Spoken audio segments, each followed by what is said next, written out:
Martin, right now we're standing in front of this stunning collection of your work with Selena. So right now, what does it mean to you to see your designs on display right now, decades later? A lot of emotion, because this was 30 years ago, and the relevance to me, that it's still so relevant. You do get emotional. It's really cathartic when you look at our work, because this kind of puts together in visual effect our partnership and friendship. So it pulls at my heartstrings. Yes.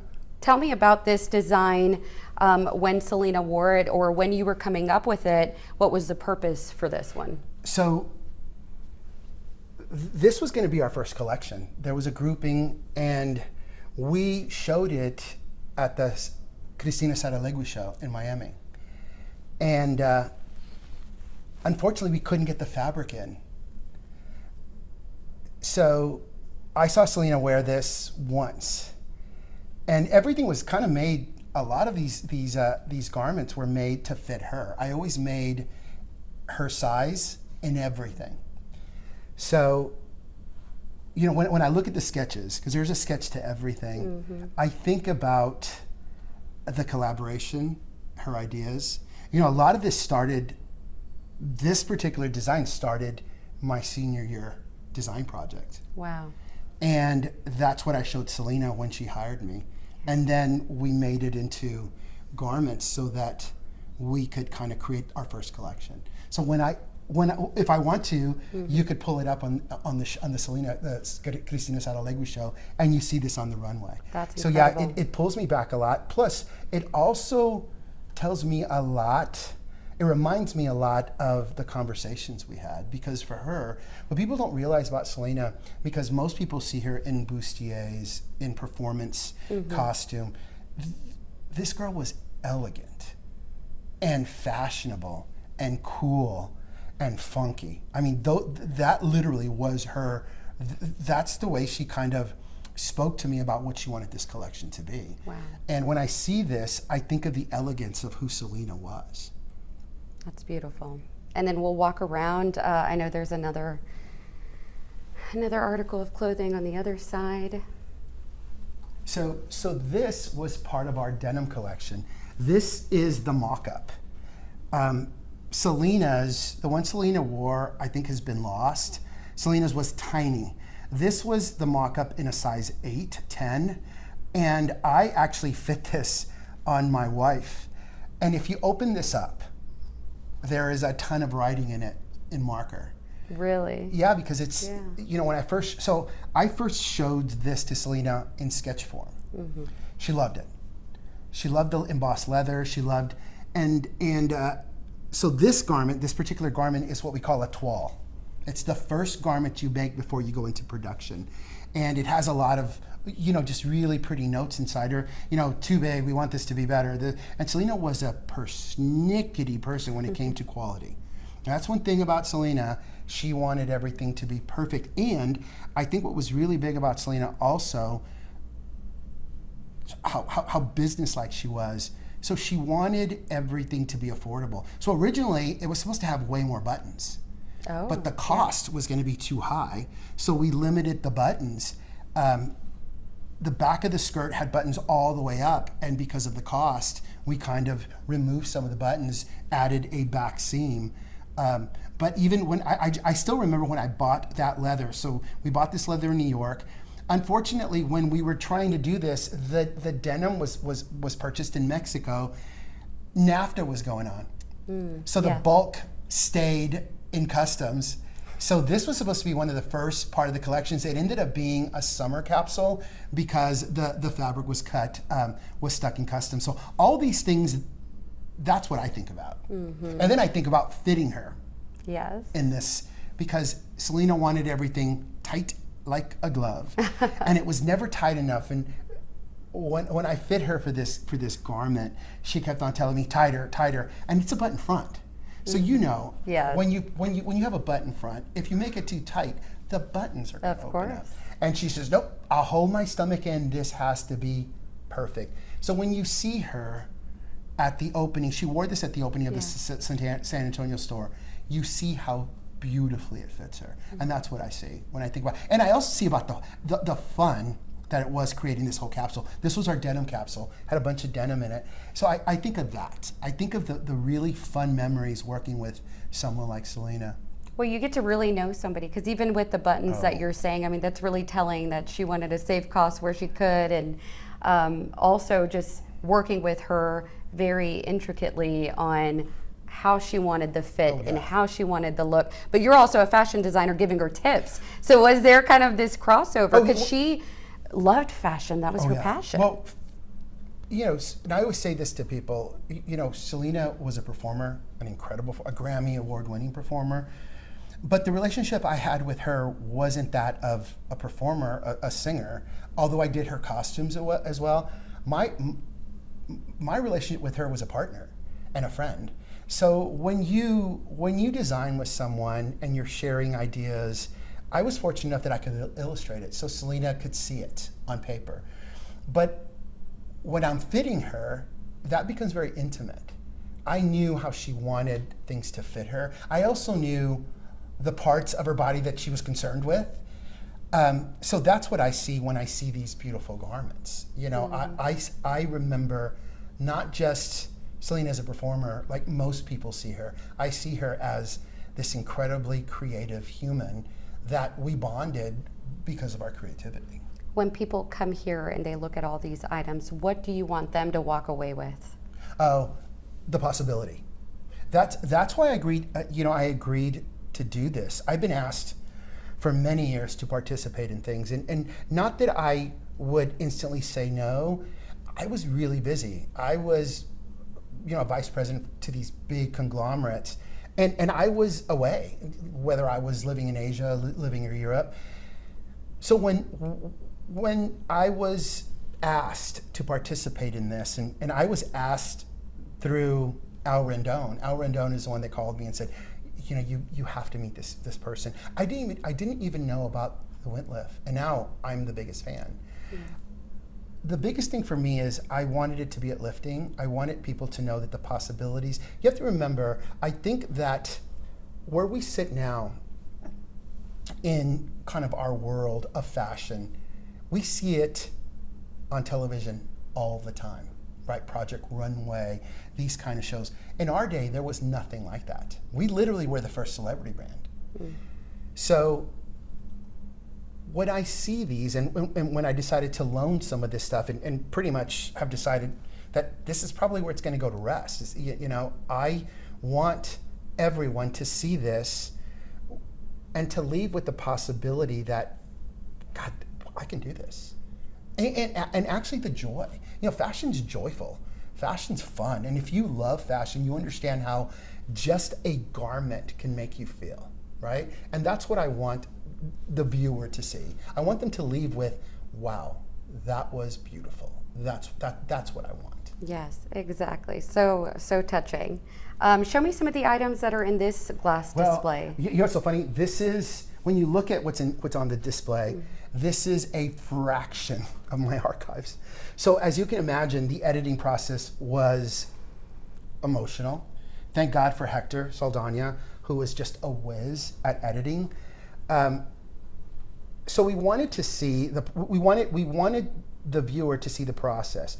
So the process between Selena and I, because we had two distinct processes: me designing her collection or me designing her costume, right? And for probably most of the time frame that people have been aware of Selena, my name came up, but I've kept really quiet. Mm-hmm. But the truth of the matter is, I was responsible for a lot of these things. I was responsible for sketching, I was responsible for designing, I was responsible for partnering with her, not just her collection, but her costumes. But the process was normally started with a flat pencil sketch, just black and white. What I would do with Selena is I would color an additional sketch, and then I would put them together so that she could see what the collection looked like in its entity, so that we could see how it would look in the store. And also so that she could understand that pieces could be worn with one another. So this was a collection that this literally would have been spring spring 1995, 1996. Wow. It never got done. We ordered some of the fabric. So, and that's what you see here. A lot of things you see as well is kind of fabric, leather, pieces. So the quality of cloth that we used, everything was bought in New York. Mm-hmm. Some things were bought overseas. I also wanted people to kind of get the emotional effect of seeing what our bead box. That was my bead box. This is actually the bead box. Wow. And I recently found a piece of the flamenco that I just today gave to Hector to put in here. It's one of the leaves.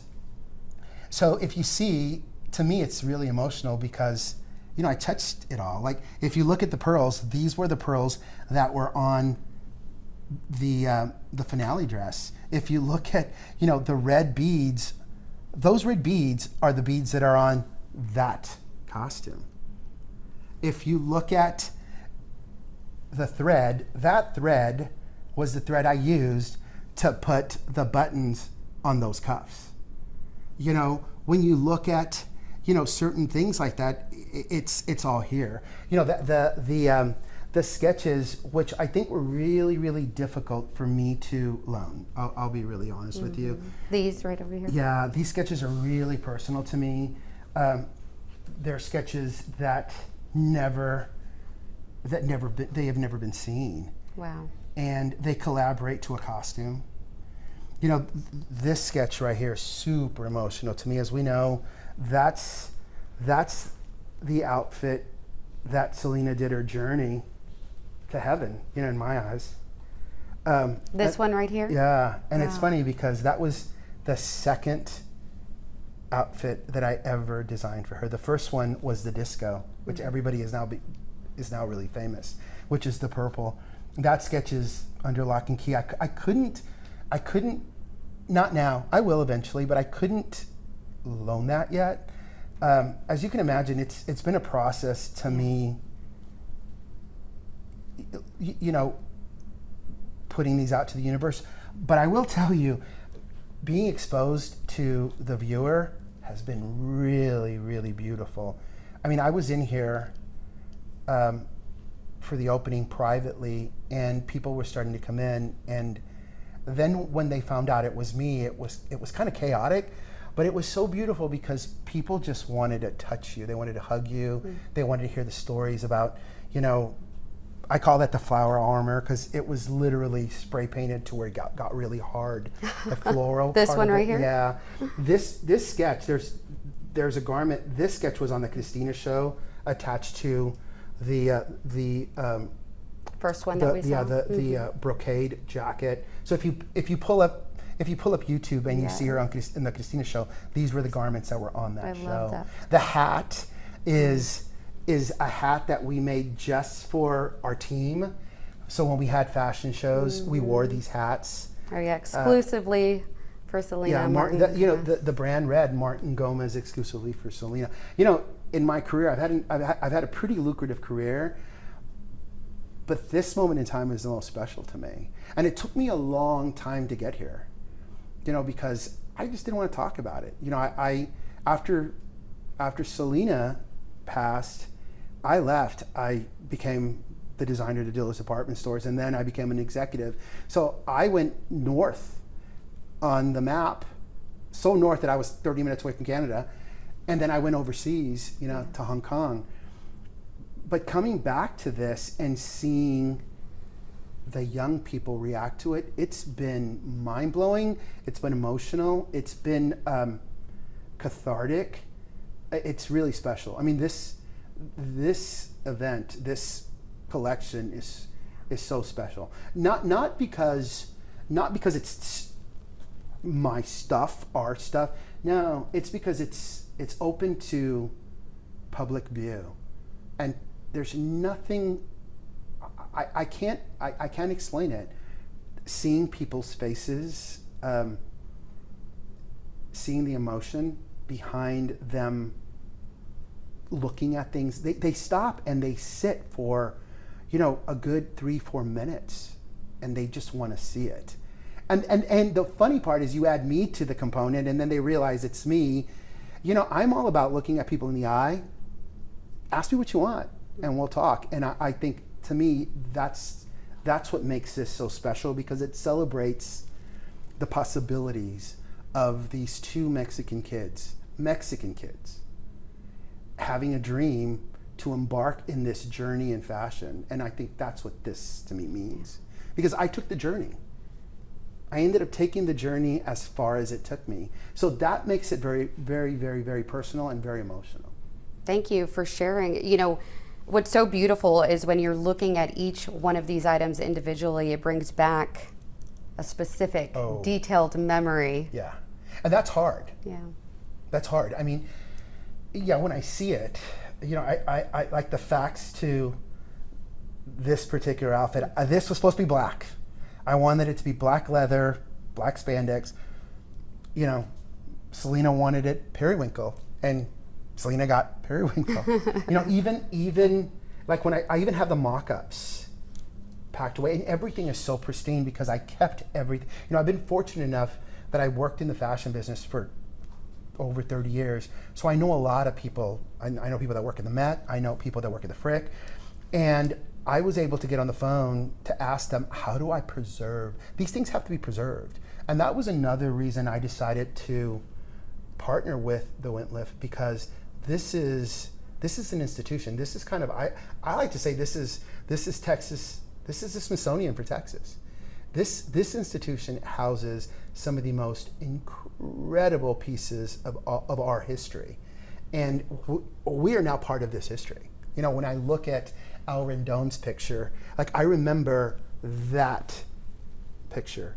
I remember designing that outfit. I remember this outfit was a nightmare to make because I had to dye everything dyed to match. So my bathroom looked like someone had been killed. You know, it took forever to get that. You know, so you had to dye it. Oh, I dyed everything. So the boots, the belt, those were Guess jeans that were white. I dyed them red. The boots, like everything. And it was, you know, it's really funny because people say, you know, there was so much pressure. Mm-hmm. And when I think about the pressure, you know, we were both so young. You know, Selena, she was 22 when I met her. I was 28. We were still kids, yes. You know? So yeah, this means a lot to me. I mean, it's a very, very special exhibition. It's a very, very special moment for me. I did see, and I want to point out this framed photo right here of you two. I think it's so beautiful. And I wanted you to share more about your emotional connection with her, because it wasn't just you were her fashion designer, the friendship that you built over that time. Tell us about that. You know, I think when in the department, because I remember her, so this was Selena, the elegance of Selena. This is how she showed up. You know, in a tailored suit, pearls, her hair pulled back. That's the Selena I know. You know, whether she was wearing that, boots or tennis shoes, she had this air about her. But I think what's so amazing, especially now that I could actually talk about a friendship with this girl, when I met her, my focus was, one, I wanted to design for Dillard's department stores. I've been wanting to design for Dillard's department stores since I was 7 years old. Wow. When the first store opened on Military Drive, and I remember it was the first time I saw a store like Dillard's. So that was, my attention was, I was in executive training, I was there to do something. Then this girl walks into my life and changes the game, changes my history. So, you know, for a lot of our relationships, it was only 2 years. But I think the reason we became so close is because I wasn't a fan. It was sheer just friendship. It was sheer riding around her Porsche, listening to music, talking about fashion. And she loved fashion. She had a really good taste level. And it's amazing to think that here's this girl who was 22 when I met her. I was 28, going to be 29. She was way, way more older and wiser than I was. And she had this dream of creating what we know now as a lifestyle brand. She wanted to have stores. In the stores, she wanted to have fragrance. She wanted to have a beauty salon. She wanted to have a place for a spa. She wanted fragrance. And when I think of the audacity of someone just to, this is what I want to do. And so when I look at that literally, that picture, I actually was draping an outfit for her, and she walked in for a fitting. I never wore a camera. I never had a camera, and we didn't have iPhones. So it just so happens that one of my seamstresses had a camera, and she said, let's take a picture.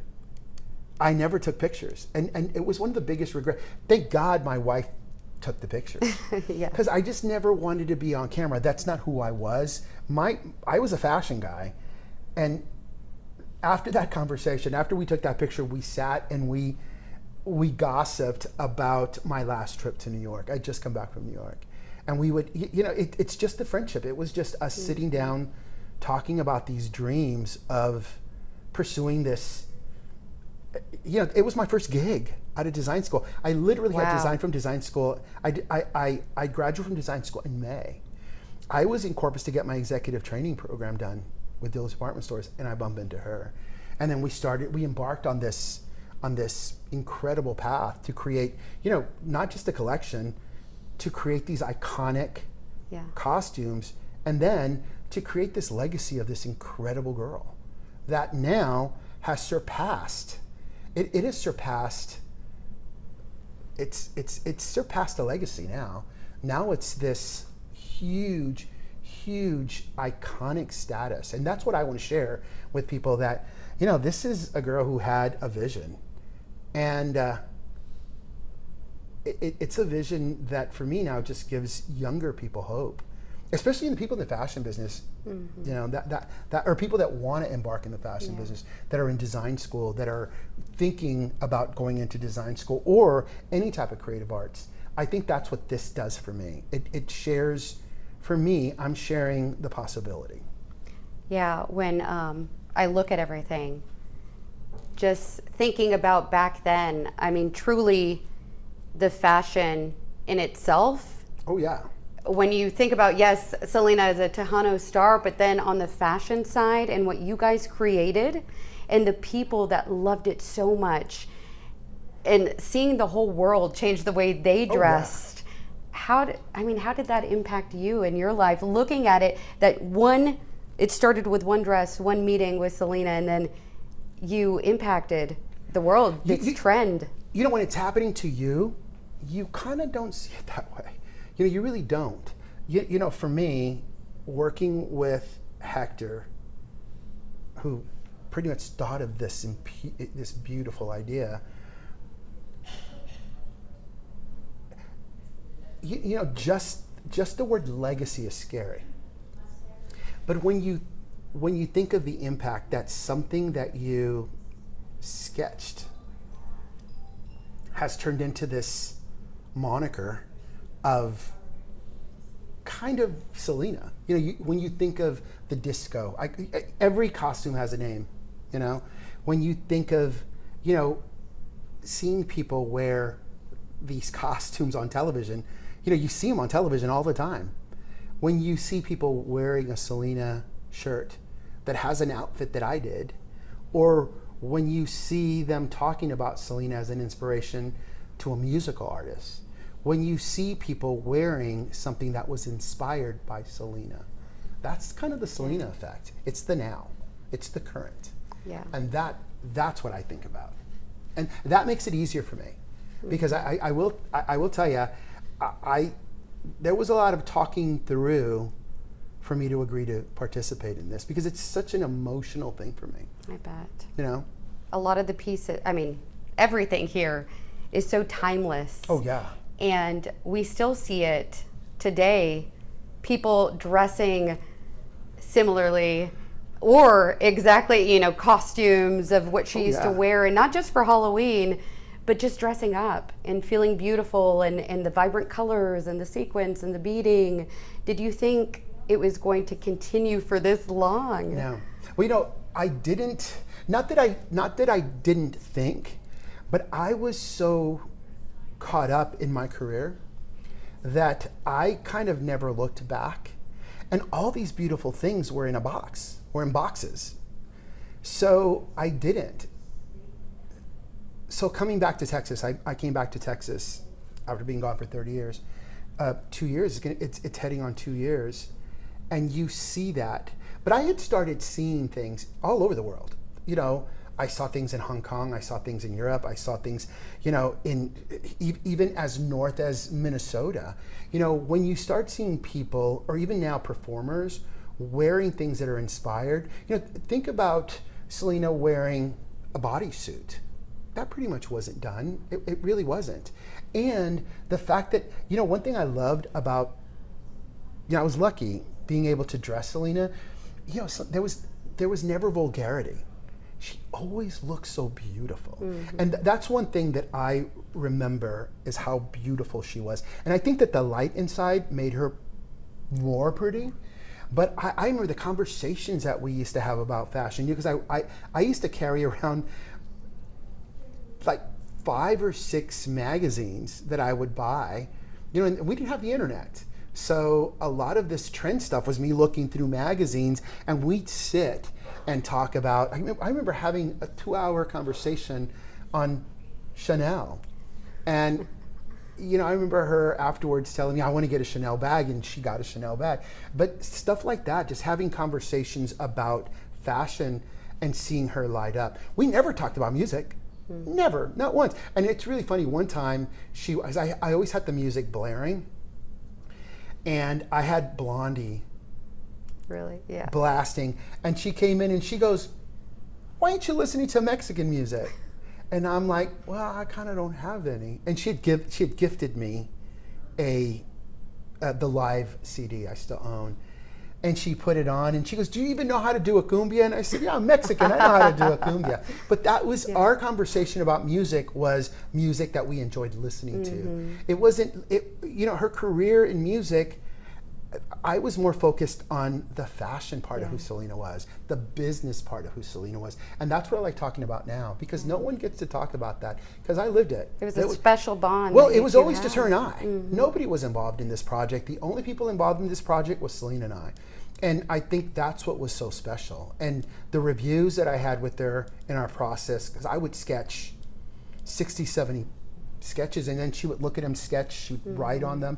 So for me, that's such a special, for me, it was such a special bond that we had. And those are special memories that I think I'm now ready to talk about. You know, think about it, it's been 30 years. Wow, exactly.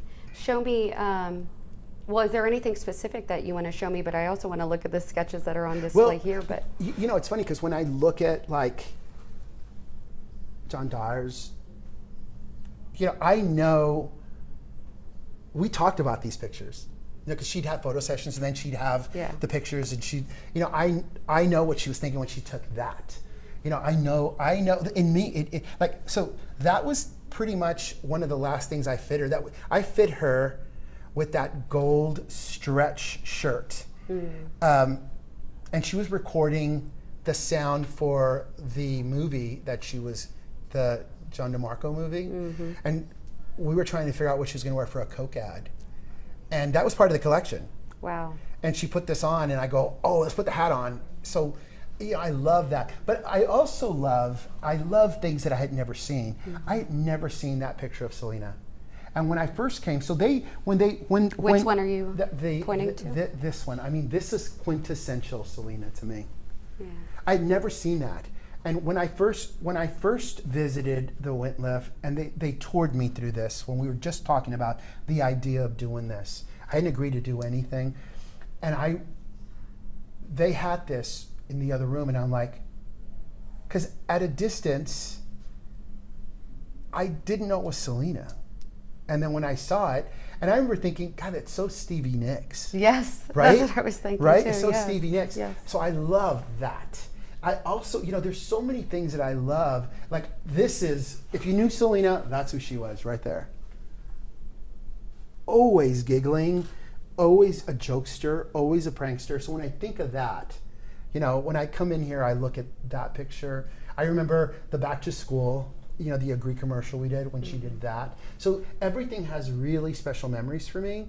You know, I love the fact that they also put some of the sketches in here. There was so much, and to be really honest with you, I wanted them to edit it because it's too emotional for me. It was too personal. Yeah. So, and I love that you know they put some of these on a loop. This is great because you get to put more, and people can just admire them. There's so much, and all these little notes. You know, in the back of these sketches, there's a lot of notes.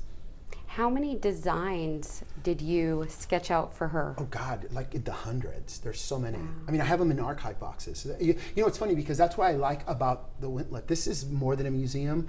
The paper has to be it has to be stored a certain way. Garments have to be stored. If not, if it's silk, it'll fall apart. So I love the fact that these things will be here way after me.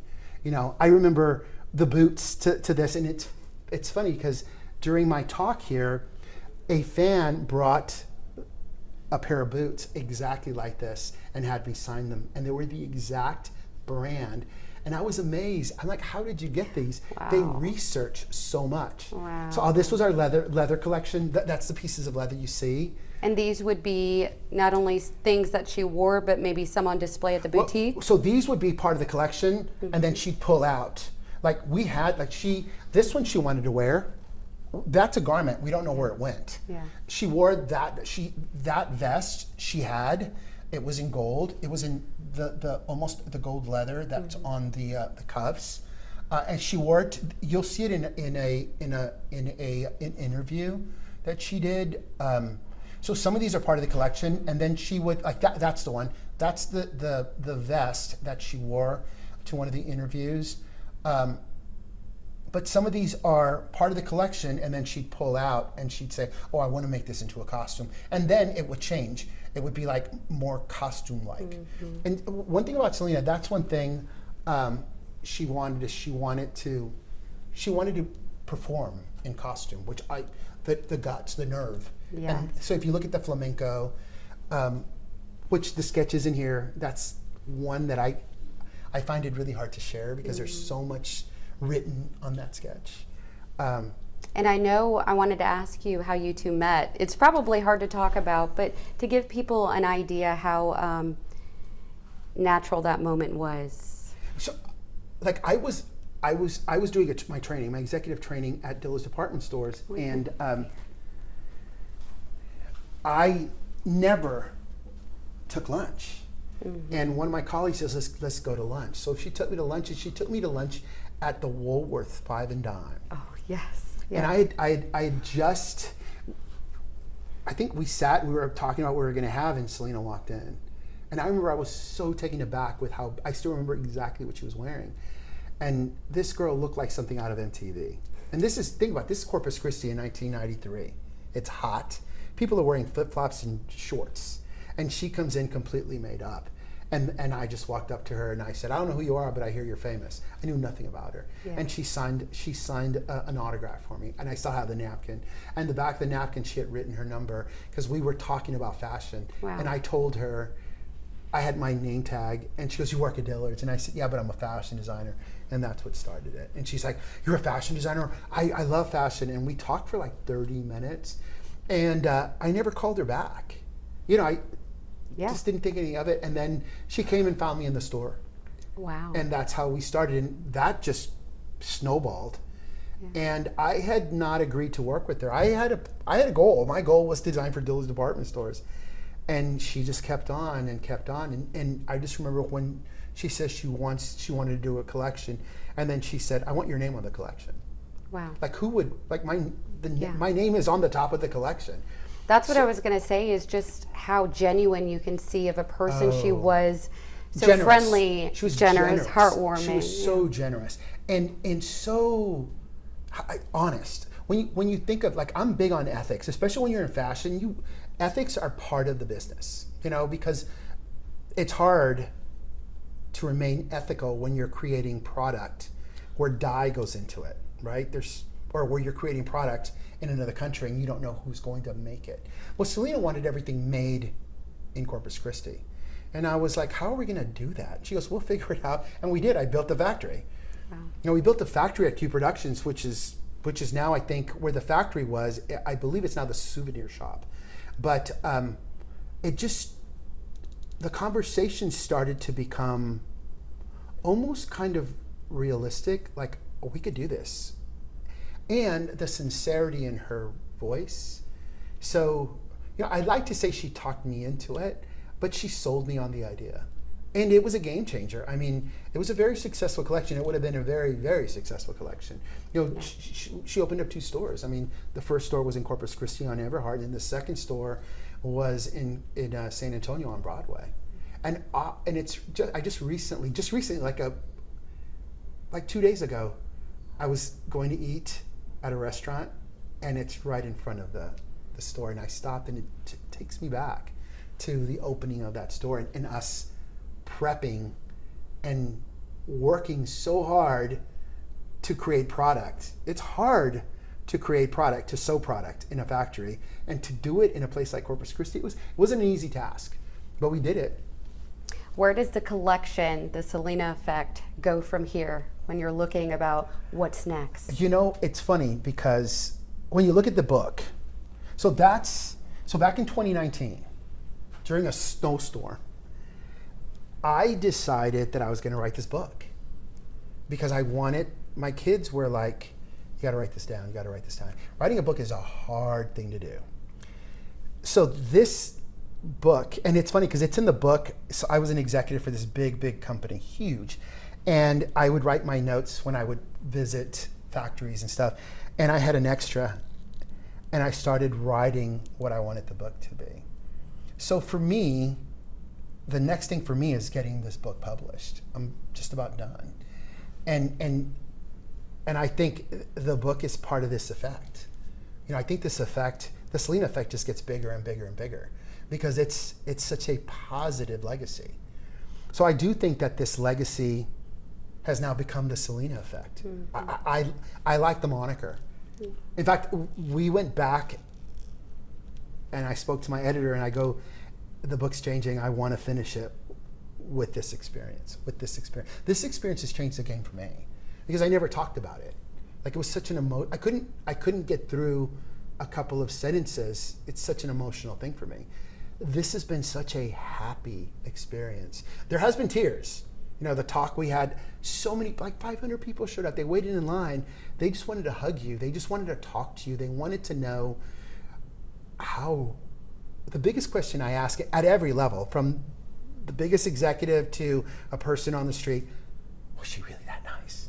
I'm like, yeah, she was really nice. She was just nice, So I do think that this legacy of inspiration goes on. It's going to be here for a year. I've loaned, and they still have way more stuff than this. Do you think they'll kind of change out some items, or are they going to keep these for the year? I think they're going to keep it for the year, but I think for me is deciding where my archives go, and I've pretty much made the decision. I mean, I love this place. I mean, I didn't even know what the Whitliff was, and for me now, it's such an important institution, and it's important that this legacy continues. But it's also important that my legacy continues. And so I will start and continue sharing because I think it's important. I realized seeing young people's faces. I've been involved in design schools all my career. I lecture all over the world. I'm on boards of some. But this has made me realize how this has surpassed what I think it should be. So I think the Selena effect has just become the moniker for the way we feel when we are exposed to this incredible girl.